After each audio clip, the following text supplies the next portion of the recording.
দেখলে মনে হবে এটি কোনো রাজপ্রাসাদ, তবে রাজা বাদশার কোনো প্রাসাদ নয়, এটি আসলে শ্বেত পাথরের তৈরি বিলাসবহুল এক বাড়ি। বাড়িটি তৈরি করা হয়েছে বগুড়ার শিবগঞ্জ উপজেলার দেউলি গ্রামে। নিভৃত গ্রামে এমন একটি বাড়ি দেখতে প্রতিদিনই আসেন দর্শনার্থীরা।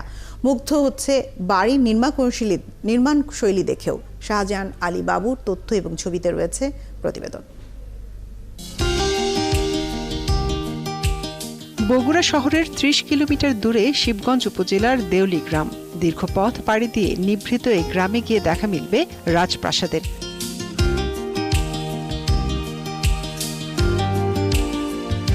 বাড়িটিকে দেখে কখনো মনে হতে পারে এটি লন্ডনের ভিক্টোরিয়া মেমোরিয়াল, আবার মূল ফটকের নকশা দেখে মনে হবে নাটোরের উত্তরা গণভবন।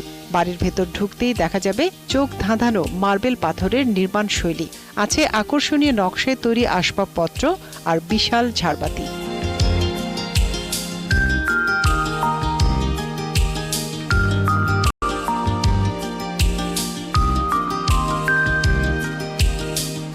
বাড়ির মালিক একজন ব্যবসায়ী, তিনি বা তার পরিবারের কেউই এই বাড়িতে থাকেন না, তবে বাড়িটি দেখাশোনার জন্য আছেন অনেকে।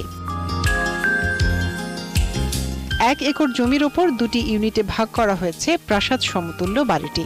এর একটি মালিকের পরিবারের থাকার জন্য, আর আরেকটি বানানো হয়েছে গেস্ট হাউস, যা সাজানো হয়েছে টেরাকোটা দিয়ে, যেখানে আছে মুক্তিযুদ্ধের ইতিহাস, রাজনীতিবিদ এবং শিল্পী মনীষীদের ছবি।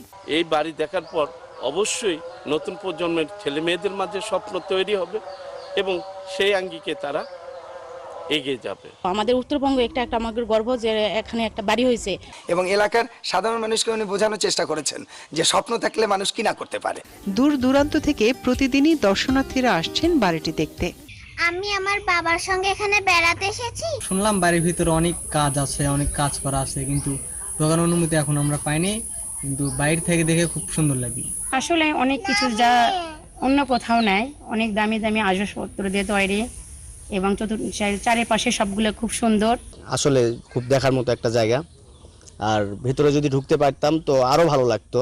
২০০৩ সাল থেকে কাজ শুরু হয় এই বাড়ির, শেষ হতে সময় লেগেছে প্রায় ১৭ বছর। তবে গেস্ট হাউসের কাজ এখনো চলছে। মনিরা কাজুরি, ৭১।